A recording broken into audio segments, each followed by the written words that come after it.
My name is Aram. My pronouns are he, him. I am the writer and producer of the actual play Dungeons & Dragons podcast, God's Fall. And my name is Dylan. My pronouns are he, him. I'm a physicist from Canada. Welcome to Kill Every Monster.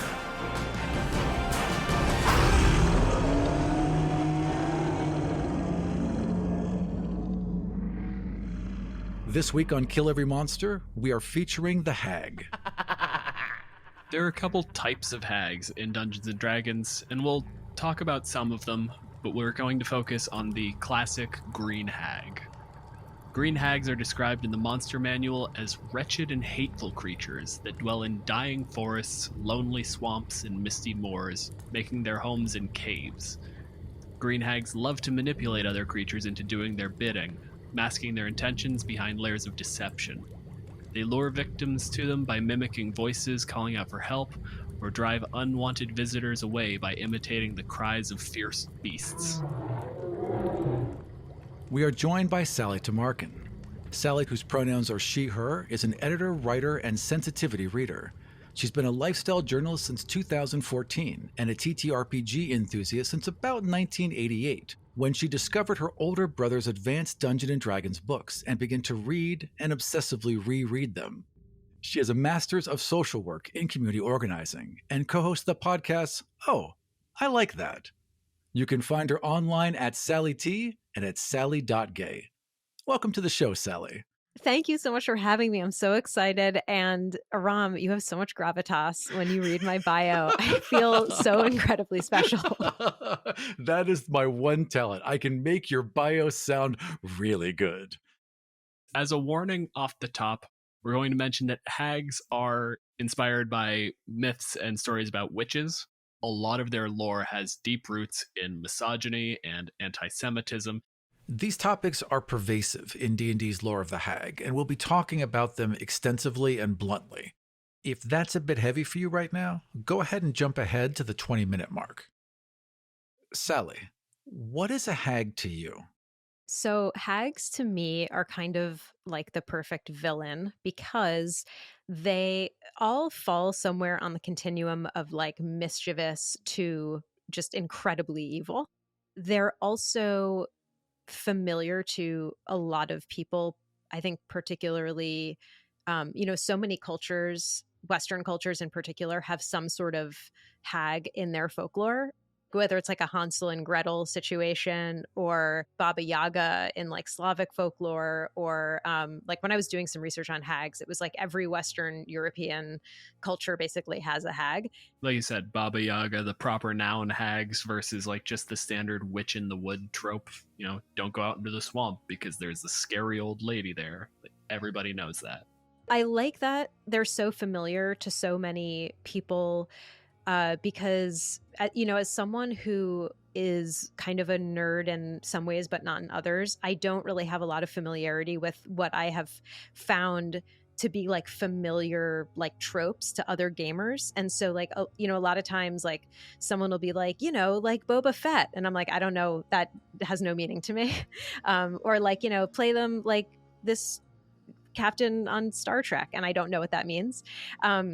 And I really like when references are like a little bit more likely to be things that more people can pick up on. You have a greater chance at a table of like calling up an image that many people are familiar with hag versus like a D&D monster that like Gary Gygax invented.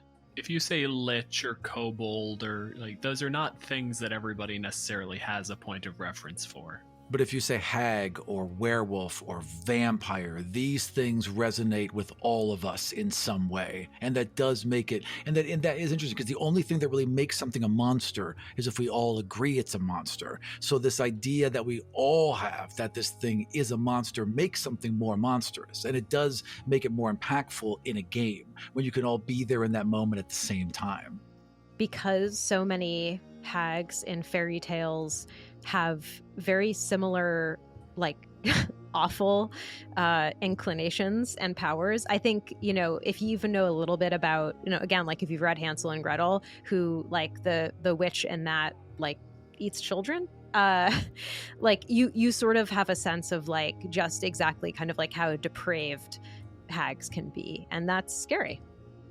A lot of descriptions of hags, as previously mentioned, have a lot of heavy roots in misogyny. It's an ugly old woman who is unwanted by society.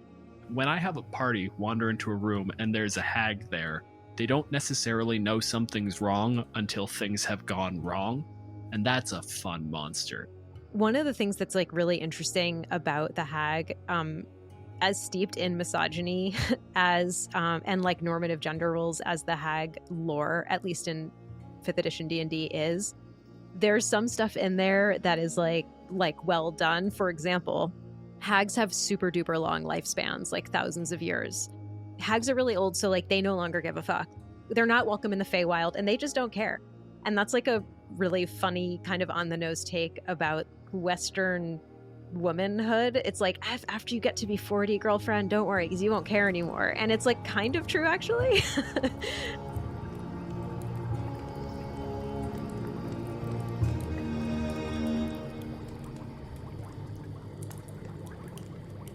This is where I feel obligated to bring up the as written lore.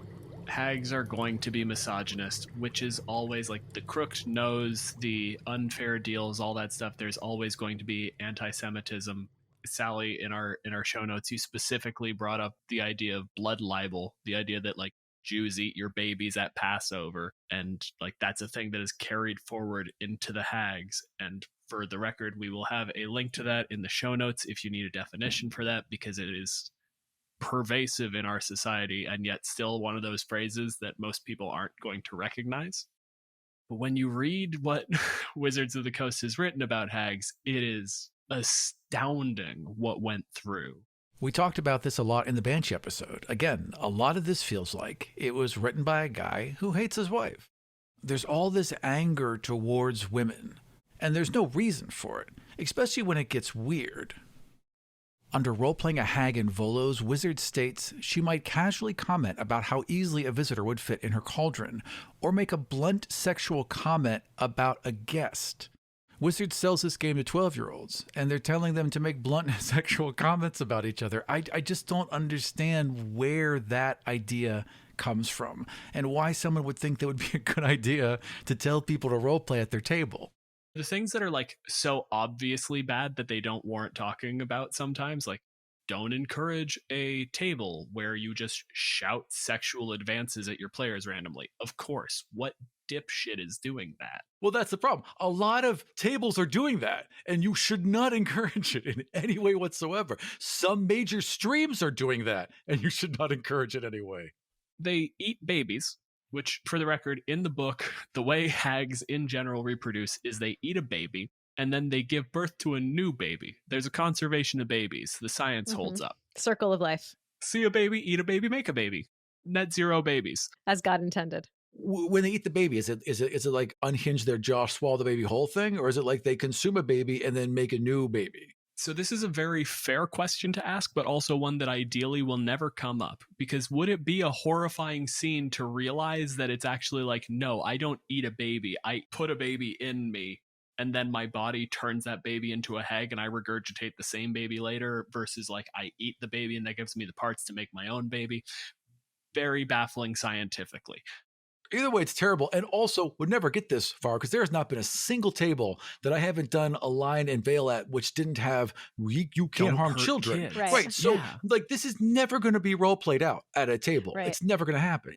I definitely recommend reading if you can, reading about hags, specifically in Volos, because I had read the entries for various hags in the monster manual, and I was like, oh, they're creepy, and there's like a lot of misogyny.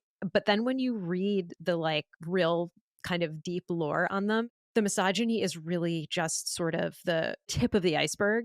There is a lot of weird anti-Semitic kind of, they're sort of coded as Jewish in a weird way, which, you know, it's not that I think that like the designers of like 5th edition D&D are like hardcore anti-Semites, but this is like the problem of importing your own like cultural understandings of things and making a game out of it. It's like you're just like, a lot of our fairy tales, anti-Semitism is really old. I'm not gonna say like Gygax hated Jewish people or anything like that. I'm talking about like back of his head type stuff though. What's a golem? Is it a positive, negative thing? Or is it a monster? Is it just a wizard's guardian? Or is it a thing that protects a community and that was created by a priest? What's a phylactery? Is it the evil thing a wizard uses to contain its soul? Or is it actually like a significant religious artifact that you use in certain types of prayers?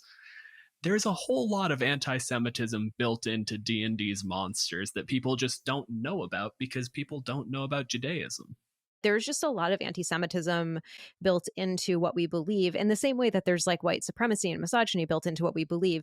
Anti-Semitism has been around for like thousands and thousands of years. And so, we have stories, we have fairy tales where like duplicitous people who eat babies. Those are based on like really old anti-Semitic tropes.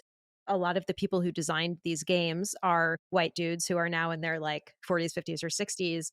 They've based their monsters on the monsters they've like heard about and grown up with. And so they reflect all of this really problematic stuff, which it's so evocatively misogynist. It's so like rich and descriptive. And this is the thing, Volo's like with the monster manual, with the DMG, with the you could make an excuse of sorts that they were just copying and pasting a lot of this text. A lot of this is just being carried on. Maybe there wasn't a lot of thought. Volo's is a new book. They purposely selected these stories and put them together a couple of years ago. Fuck, you're so right. So we got sexism, we've got anti-Semitism, and to wrap it all up, we've got ageism. The heading of one of the sections in Bolos is ugly, unpredictable, and old, which doesn't sound like the description of a monster. Like, if I were describing something as ugly, unpredictable, and old, one, you would assume I'm talking about a person, and two, you would assume I'm an asshole. Yeah, I was going to say, I would assume you were an incel. The most frustrating thing for me with all of this is that Wizards has buried a really good lead. In the monster manual, under the headline Obsession with Tragedy, green hags revel in the failings and tragedies of other creatures. They derive joy from bringing people low and seeing hope turn into despair, not just for individuals, but for whole nations. They will literally drive a kingdom to despair and ruin out of spite. That is a much more interesting motive for a villain.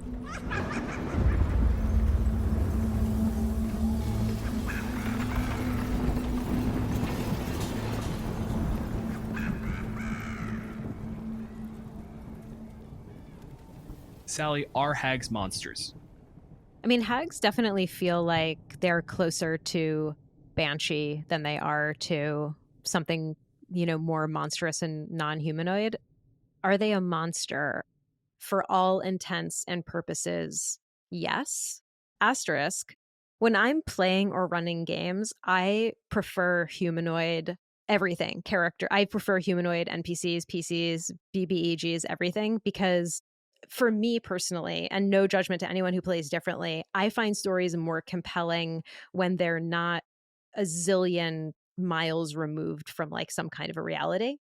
Even if they're behaving exactly the same, the strange old woman who lives in the woods holds an arcane artifact and demands that you do tasks for it feels a whole lot different than you go talk to the dragon who has something in his hoard and demands you do the exact same task or he won't give it to you.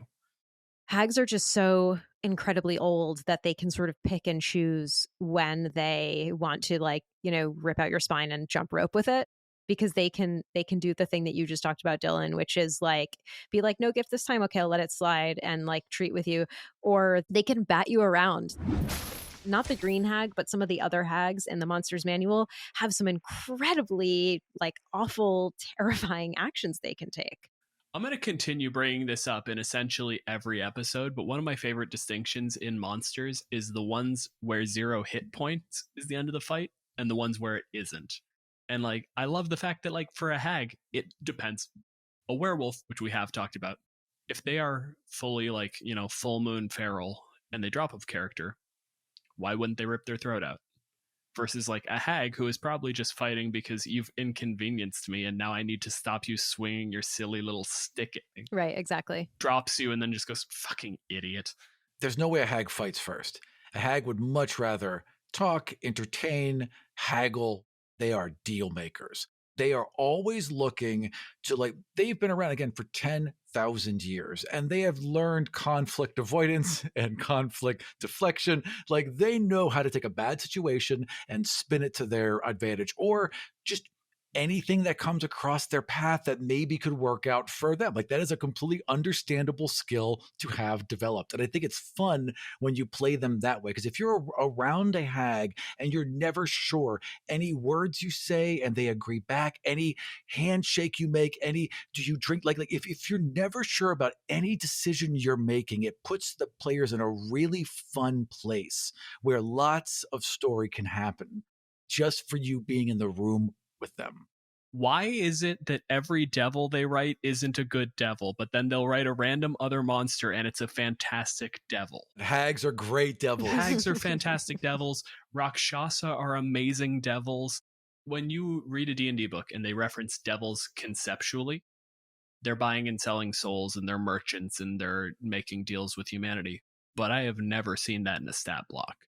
The beautiful thing about hags is when they're talking about this is like, hags do need things. They're still doing stuff in the world that require material goods, and an adventure wanders by, they'll make a deal with you. They can profit from this. Even if they don't have a material need for something, they would be delighted to like manipulate you out of that material thing anyway, just because it's fun. It's fun for them. Imagine, like, if a king shows up with a demand, 35-year-old human king goes rolling in, I'm in control of this entire continent. How would you possibly take them seriously? How could you not fuck with them? If for no other reason, then you're incredibly bored. You're like the mimic who's like playing solitaire, waiting for an adventurer to come by, so you can turn into something. It's not that I like seeing you fall down. It's that I think you're ignorant. I think you don't know the risks of what you're doing. I don't like seeing you fail. I like seeing the moment where you realize that the world is bigger than you think it is, and you didn't consider it sufficiently before you acted.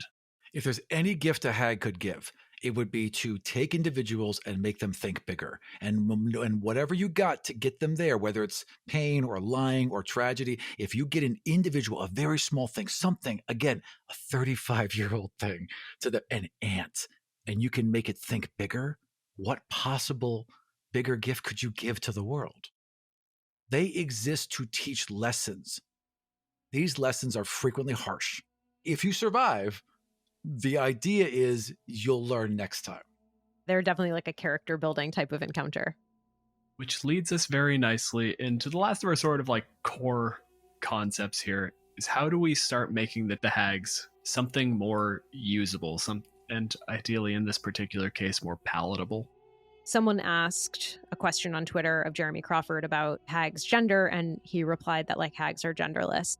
That is the like today answer that you give on social media, but it is not reflected in the book, where all of the art is like someone who we would consider normatively female. All of the pronouns used are she, her. Don't tell me the hags aren't all women if all of them are aunts and grandmothers. It's one of those things that's like, it's an inconsistency in the lore, but it's consistency with like the misogyny in the writing. I think that like the hag is a really, really fun villain because of all of the things we've talked about, all of the fun and interesting role play, all of the kind of playing with players' expectations. I think they're really fun for DMs to role play. I think they're fun for like designers to write encounters for. Hags can either be like genderless, or they can be like coded as men, or they can be coded as women. Like the point is that like if we're deciding that like all of their characteristics don't have to be based on like gender expectations, then like gender them however it makes sense for your table.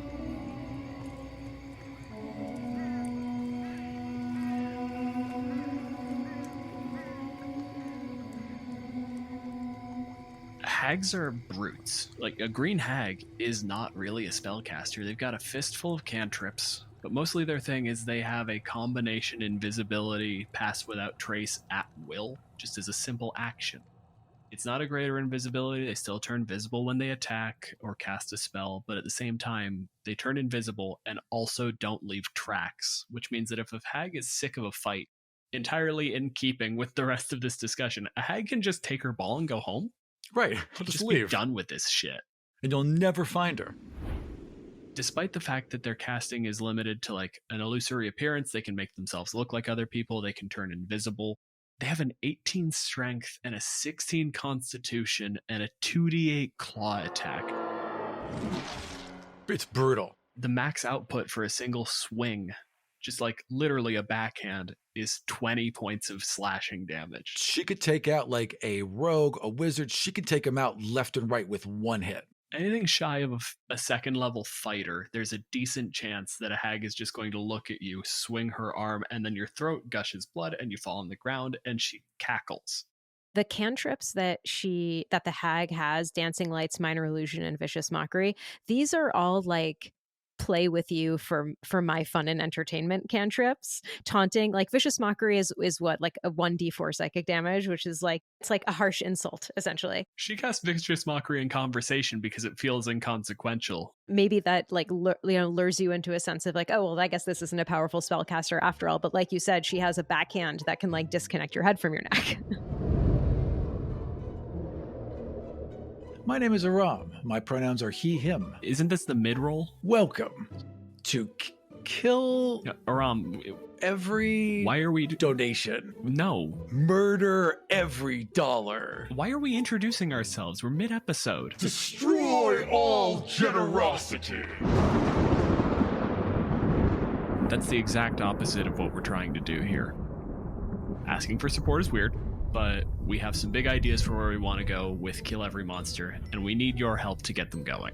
For $5 a month, you'll get early access to ad-free episodes of Kill Every Monster and Dylan's handwritten DM's notes. At $10 a month, we've got a character sheet for the fallen paladin, Nathaniel Terraton, my complete DM's notes, and a print-ready map of our Swampside Road for use at your table. At the $50 a month level, you will join us for a live monthly Monster Mash where creatures face off in an online arena of intrigue and death at the behest of a pair of mysterious wizards. It's not a mystery, it's us. Still not convinced? Check out a free preview of our Lorekeeper notes for the Banshee encounter at patreon.com/killeverymonster. And we'll see you next time. Aram, don't do this. For murder every benefactor.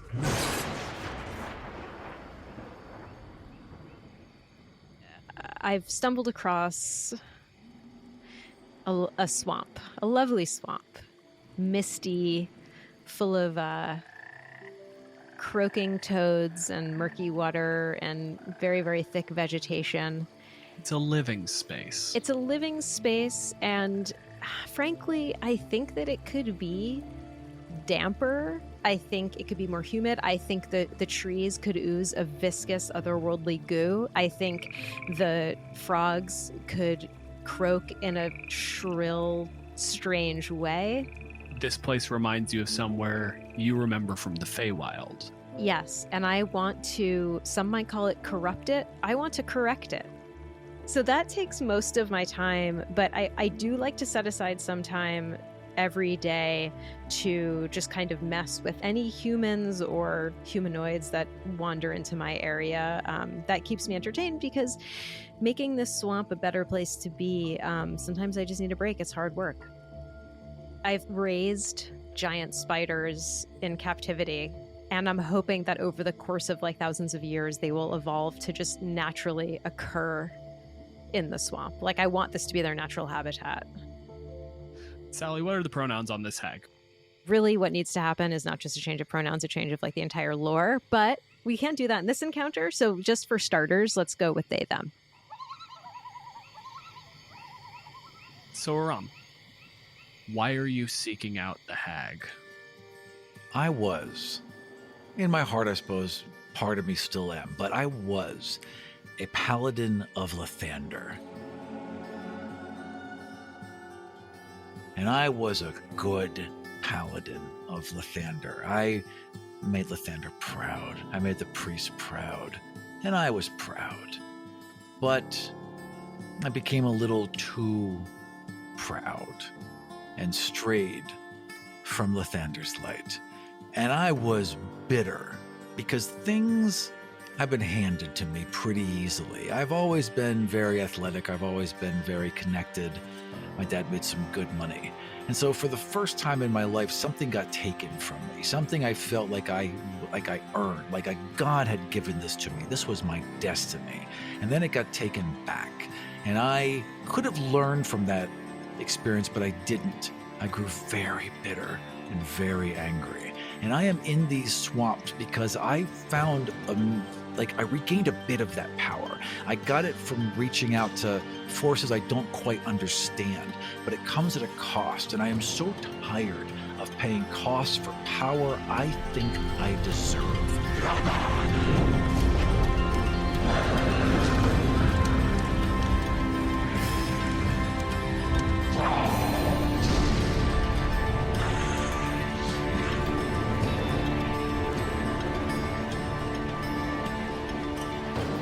I am here in these woods to right a great injustice.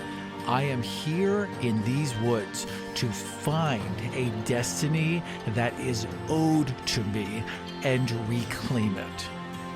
I am here in these woods to get back every single ounce of power I once held, all the glory, all the fame, all the honor, and to owe nothing for it.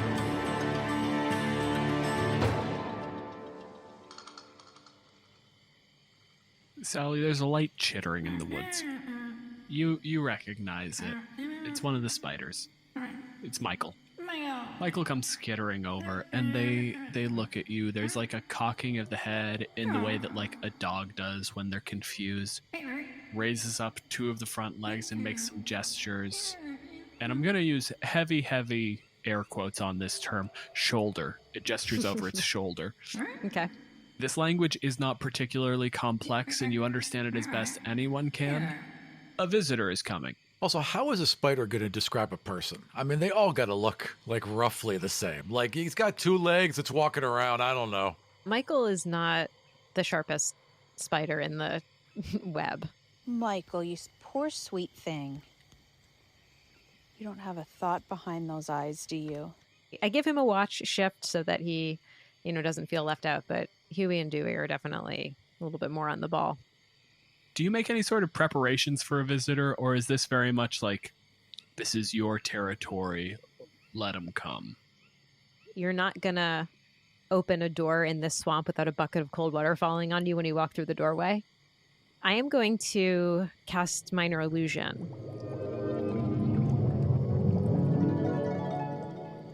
Create a rock, a big rock, no more than 5 feet across, because that's the limits of my Minor Illusion. And I'm going to also use my illusory appearance to look like a handsome, muscular bro. Blonde hair, pulled back into a ponytail. And I'm wearing an outfit where I don't look like I'm equipped for like a day hiking through the swamp. I look like I look like a noble. I look like a noble who is out of their element, and I am going to place one of my legs under this rock and pretend that I am pinned under this rock. We're just waiting for someone to come along and rescue me. Ram, coming into the clearing, well, I guess the first thing you have to do is I need you to make a perception check. I can do that. That would be a 14. Your illusory appearance is like a DC 20. So what you see when you walk in here is a level 6 bro. Laying in the swamp, there's a rock pinning their leg. I imagine I'm very tense because I know what to expect. You've heard rumors of the witch in the woods and the various things going on. The swamp in general is dangerous. So I'm like a little bit on guard. So as I walk out and see this, I'm like squinting to like, am I really seeing what I'm seeing? And then when I realize that I am, I would quickly put my sword away and walk over. Excuse me, sir. Friend, thank God, please. There's a witch in these parts, and I'm trapped and I'm fearful. Would you please help me with this rock? I'll do anything. There is a witch in these parts. That's good thing you came across me first. Rom is relatively skeptical at this moment, so I'm going to call for like the standard, like, you went with the lie, I gotta make you do the deception check. That is a 16 plus 4 for a non-natural 20. I rolled a 4. I rolled a total of 4.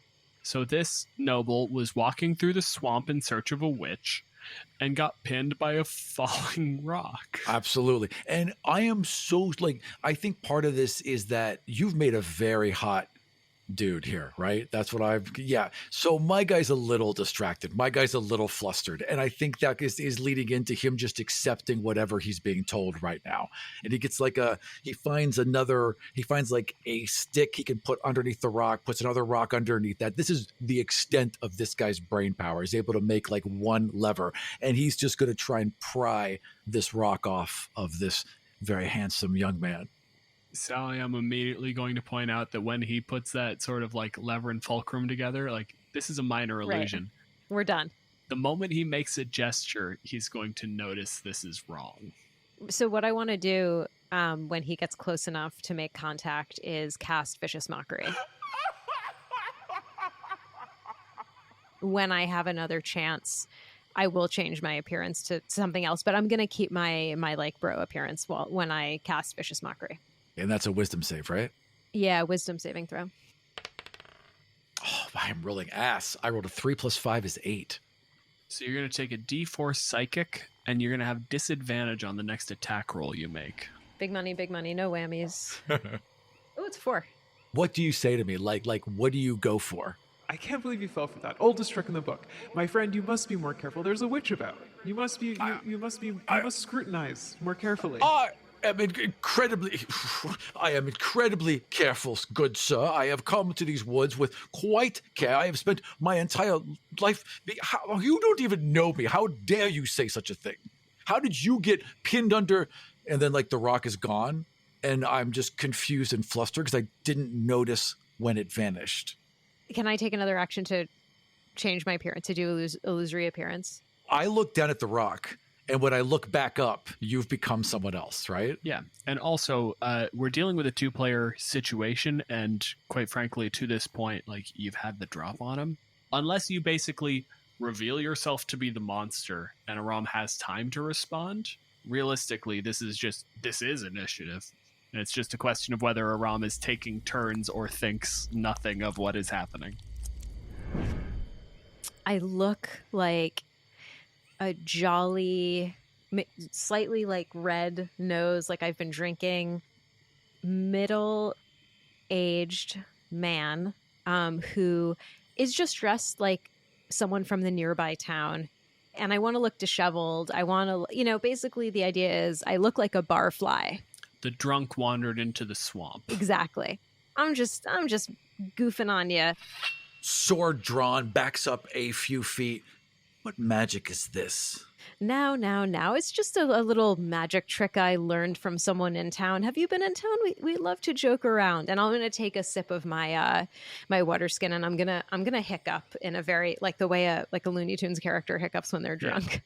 Because I don't judge many people's threats due to arrogance. I will resheathe my sword, but I will not take my eyes off of you. I am not from these parts.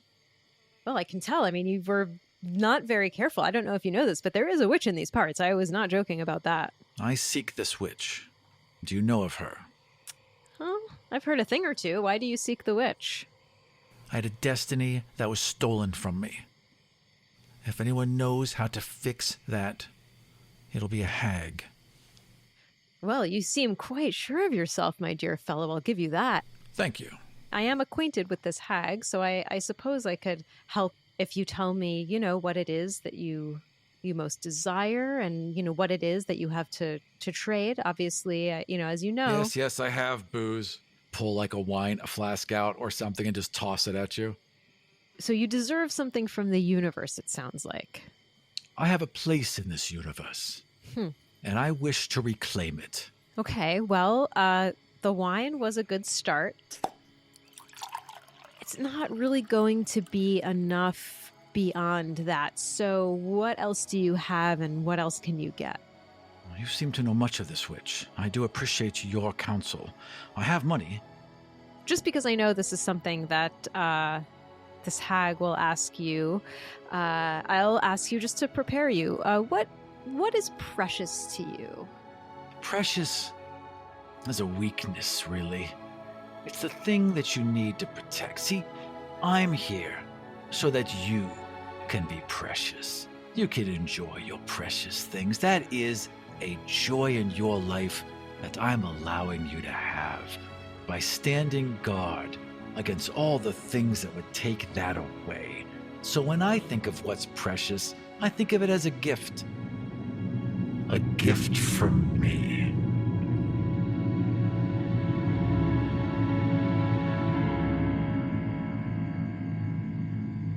You're quite powerful, it sounds like. Thank you, yes.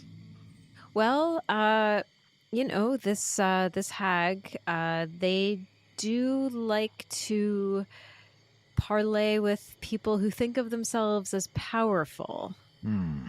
They won't meet and speak with anyone until anyone who requests an audience has done some trials.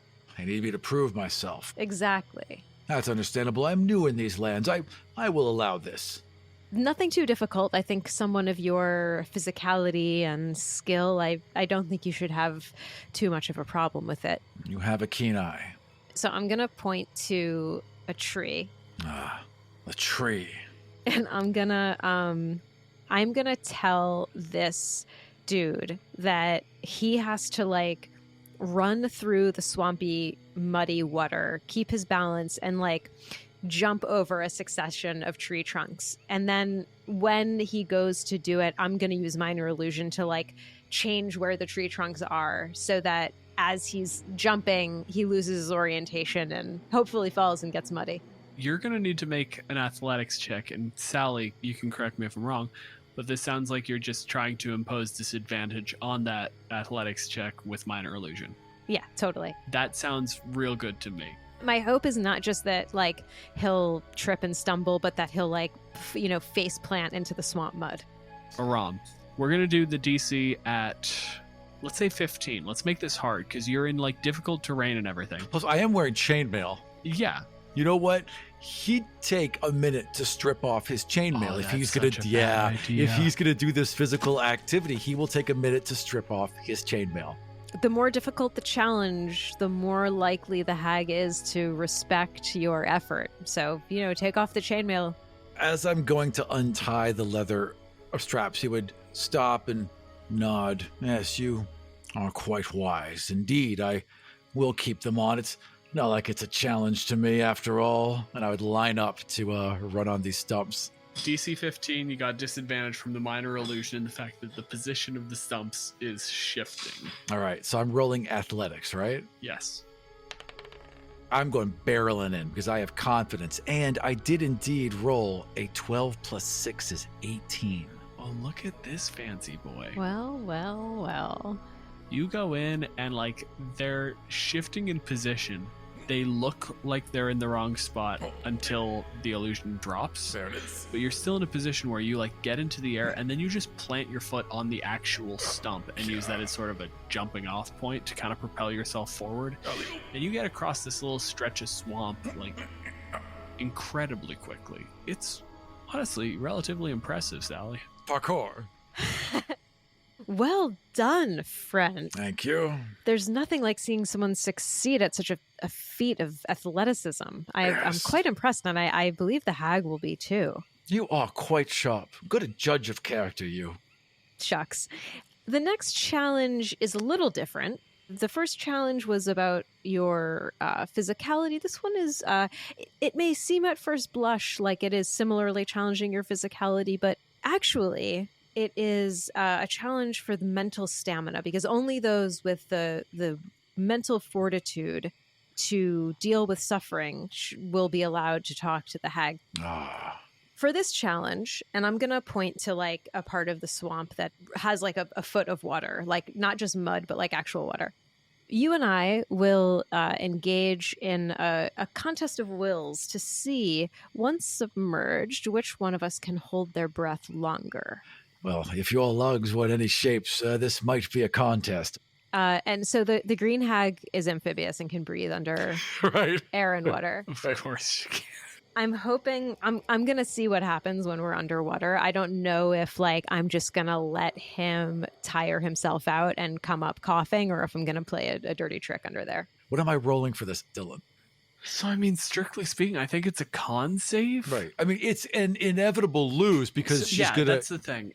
You can hold your breath for a number of minutes equal to your Constitution modifier, at which point you have like 30 seconds left, and then you drop to 0 hit points. Right. So really, it's just a question of how long into this do you get, and do you allow yourself to die? Which he wouldn't. So I imagine that he would allow himself to get to the end of this total and then explode out of the water sputtering. To give this some consequence, let's call this a Constitution save. You're going to hold your breath for what, like 3 minutes? Long as I can. And at that point, you are going to push yourself to the edge of unconsciousness. Yes. I'm going to say the DC is straight up just your con score. Which is 16. When he starts to come up, I'm gonna try to hold him under, not to cause him to like go unconscious and stop breathing, but just as a show of power. So just for another, if it would take 3 more seconds for him to go unconscious, I'll hold him under for 1.5 more seconds. Okay, so what we're going to do is first things first, we're just going to have a straight opposed strength roll. I rolled a natural 20. Oh, So shit. I rolled 20 plus 3. All right, let's see how my hag does. My hag. So now I do have a +4 on strength, so that could be something. I rolled a natural 20. Fuck yes. Oh, fuck. Awesome. I love Holy this. shit. So, Aram, you are underwater. Yeah. And there's the point where you're like just at the edge. You can feel the burning, the point where it almost feels like your lungs are trying to get out of your body just to get more air. And you go to like pull your head up and you feel the pressure, the resistance, and you push. You get up into straight push-up position, try to use your arms and every ounce of strength you have to push up against what feels like a steel grate on the back of your head. Sally, you can feel his, like, the moment, like, where you're like, oh, he's going for quite a while. Aram, you can make that con check at disadvantage now.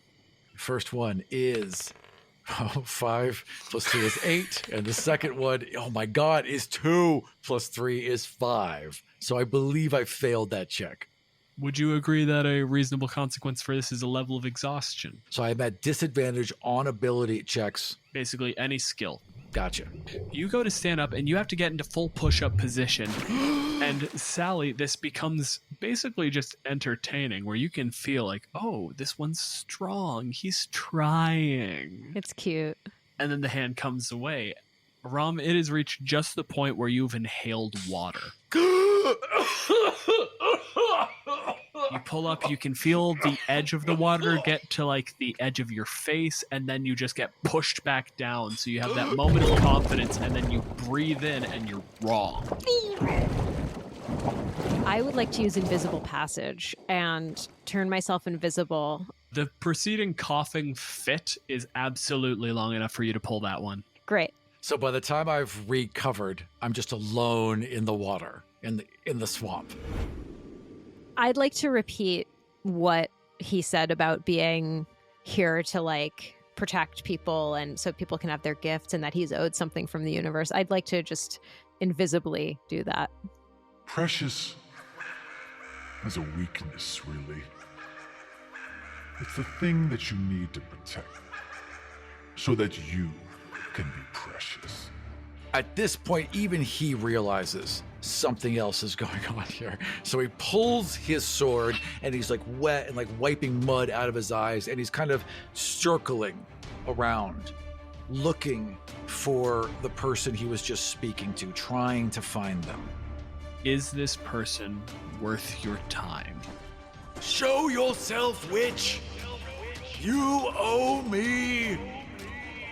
So he may not be worth the trouble of getting into a long, drawn-out combat or risking my life, but I think he's worth seeing if I can just quickly and easily cause him some major harm, because he's pretty full of himself, and that's annoying to me.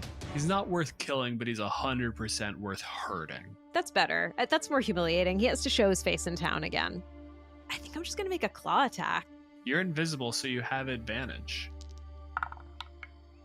15 plus 6 is a 21. Yeah, that's gonna hit.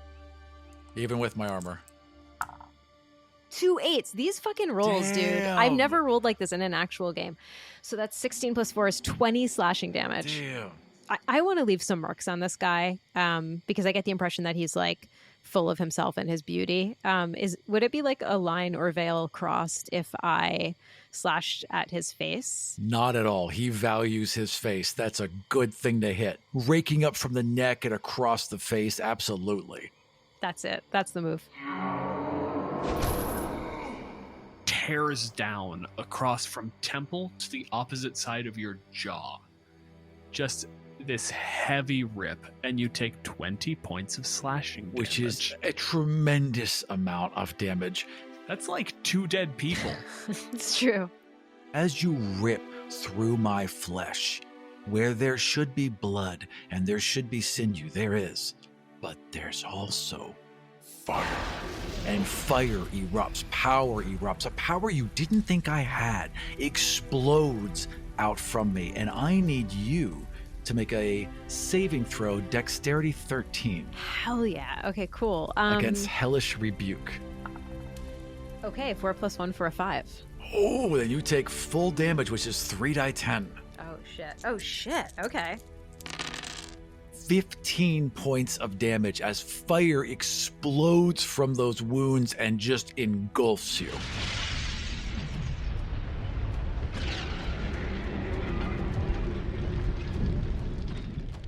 So you're going to take your first 15 points of fire damage. Yeah. Hag doesn't have any resistances, so that's just straight through. So you're going to mark off your spell slot, and then you're going to take your turn, Aram. All right. If it's cool with you, strictly speaking, Vicious Mockery lasts until your attack on the next turn. I'm going to roll that forward if it's cool with you. Absolutely. 100%. If you choose to make an attack on this turn, of course, because you also have spells. Once the fire erupts from him and it's just like smoldering inside his wounds, his eyes light red, and he slams a hand to his chest, and the fire like fills out from his palm and just envelops his body, and the wounds heal closed as he pumps 25 points into himself. Fuck yeah. Fully healed and standing before you as if nothing happened. You do not know what you face, witch. You do know what you face. You face a paladin, apparently. And it wouldn't be the first one. Bonus action, prepare. Wrathful smite. Fire burns in that cut, and it melts the skin where it just falls together like liquid, and when it comes away, it's got like a little bit of redness to it, but it almost looks like you just slapped him. It's like the finger marks. And then the sword just erupts with energy at his side. I am going to turn invisible. Yeah, good move. And you're ready to fight. You're at full fucking combat stance. Your weapon is charged with unholy energy and just pure rage. And the thing you would like to cut more than anything in the world is gone. And so I'm just looking around. Two can play at that game, witch. And he would hold his hand to his chest, and darkness would just spill out from him and fill an area all around him. Oh shit. He's engulfed, and then it just spreads out, and you don't see anything, Sally. The world has gone to complete darkness. Mechanically speaking, this brings you down to a standard, just straight attack roll. You have advantage for attacking from invisibility and disadvantage from attacking in darkness. Maybe this would be too metagamey and I wouldn't know this, but I'm just wondering how long darkness lasts. Oh no, this is... Do you want to make an Arcana check? Yeah. Great, that's perfect. It's an 18 plus 3 is 21. It lasts for up to 10 minutes or concentration. If you hit him, it goes away. I think in that case, I'm just gonna try to make another claw attack, knowing that it's maybe a little bit of a shot in the dark. You can still hear him panting, and you can't see the glow of that fire anymore because magical darkness, but you've got a feel for where he's at, and he doesn't know where you are, so... That is a 14 plus a 6, so it's a non-natural 20. Yeah, that's gonna hit you. Plus 8, 11 plus 4 is 15 slashing damage. A little less direct. This is one of those things where it rakes across, it catches a little bit of skin, and you hear the scratch of iron nails across steel armor. But as it skitters across, it's enough force, the way she swings, to make you take a step backwards. This isn't a scratch. Rom, it's your turn. He would turn, and as he lifts his sword, he'll drop the darkness so that he can face off against you and see you for who you are. What is he seeing right now? You see a gaunt, but also sinewy with muscle. My skin is damp somehow. All of it. I'm just damp. Long. No, I'm not going to do long hair. I'm going to stay away from the hag trope. Bald. I'm wearing a cloak, no shirt.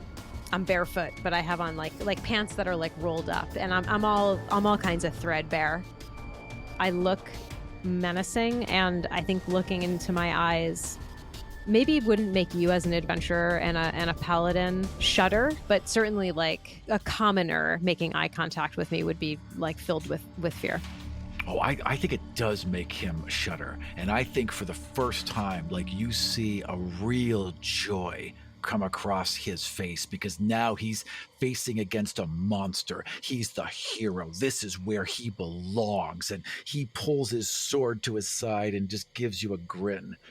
Thank you for facing me, creature. I shall make this quick. And he comes in to swing at you.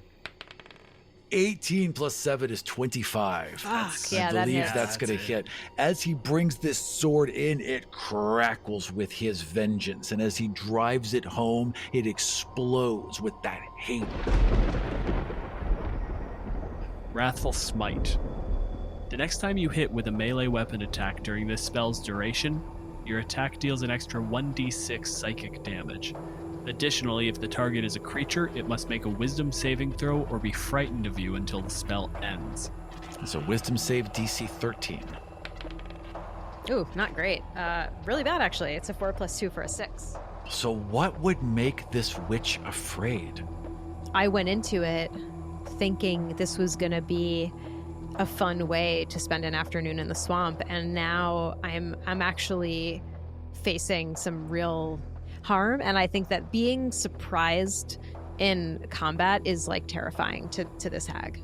They just trigger the fear response in the brain. The spell just short circuits your mind to make you afraid of what is happening. You are now frightened for 1 minute. Also, every round you can re-roll this, right?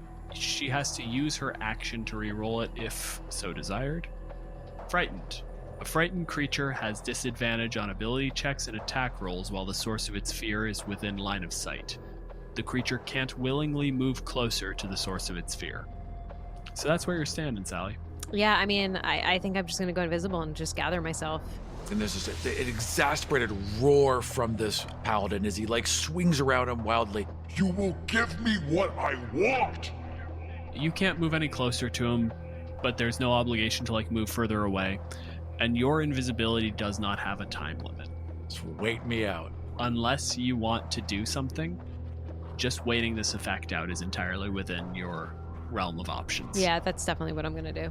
For roughly a full minute, maybe less, because strictly speaking, you have 10 rounds of saves to attempt.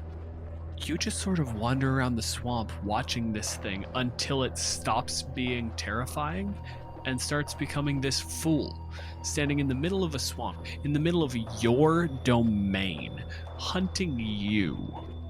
The most terrifying creature to live in this area in thousands of years, and it is thought that it has the opportunity to extract something that you are not willing to give. And at the point where your body is just filled with that heat and that rage, you realize, oh, good. You're back. Oram, do you have any actions or spells you want to, like, put into effect during that wait, or are you just, like, fucking swinging? After swinging for a while, like, his anger always seems to rush to the front, but he regains himself, and he remembers who he is. Deep breath, closes his eyes, reaches inside, and then extends a hand, and a dark light seems to emanate from him, and he's just sweeping in circles around him, using divine sense to try and detect this creature. Divine sense. As an action, you can detect good and evil. Until the end of your next turn, you can sense anything affected by the hollow spell, or know the location of any celestial, fiend, or undead within 60 feet that is not behind total cover. You can use this feature 3 times per long rest. But I'm Fae, though. Then he washes over the area you're in with this ability, and for a moment, like, he seems, again, supremely confident, but that confidence seems to wane as he doesn't pick up a damn thing. Sally, you're invisible, and he does not know where you are. You know, the tactical thing would be to attack again, but I think, like, this hag is, like, too excited to, like, try to humiliate him, so I'm gonna appear in his... I'm gonna look like him. And I'm gonna use my mimicry to sound like him, and I'm gonna just repeat what he said. Thank you for facing me, creature, or something like that. But I'm gonna do that thing where you're like, thank you for facing me, creature. Thank you for facing me, creature. Oh. Yeah. You twist my words, then hear them plain. Kneel. And he casts command. Wisdom save DC 13. That is a 9 plus 2 is 11. It succeeds. So The green hag takes a knee. now my guy kind of saunters up. This is more like it. It only lasts 1 round, so by the time I've walked up, the magic has already faded. But I'm, like, effectively, like, prone. Yeah. And just laugh like it's the funniest. And I'm just gonna say, your magic tricks. He's got the sword out now. He's got extended towards you. Yes, of course. And what is it you would like me to do? Sheathes his sword and then kneels down to look you straight in the eye. I want the power to be mine. The power, you say. And what power is this? And he would speak of the power of Lathander. This darkness that is in him, this hellish rebuke, this inky blackness it's all an opposite to what he had. What he had was light. He brought joy to farmers. Children loved him. And he wants to be loved again because that's the person he deserves to be. He wants that respect that he has lost back because he's owed it. It shouldn't have been taken from him. There is one thing you can do, and I could perhaps help you find what you seek. I will do it. I would send you deeper into the swamp, defeat the bog serpent that resides in that part of the swamp, and bring me back the bog serpent's scales. If you do that and you bring it back, will be quite valuable to me, and I can lead you where you need to go. A deal has been made. Thank you for joining Kill Every Monster and our good friend Sally Tamarkin as we learned more about the Hag. Want to see our lore keeper notes for the hag encounter? Check out all of our subscriber rewards at patreon.com/killeverymonster. If you want to suggest creatures for future episodes or talk about the monsters we've discussed on the show, head on over to our Discord. You can find links on killeverymonster.com. And we'll see you next time For Kill Every Monster.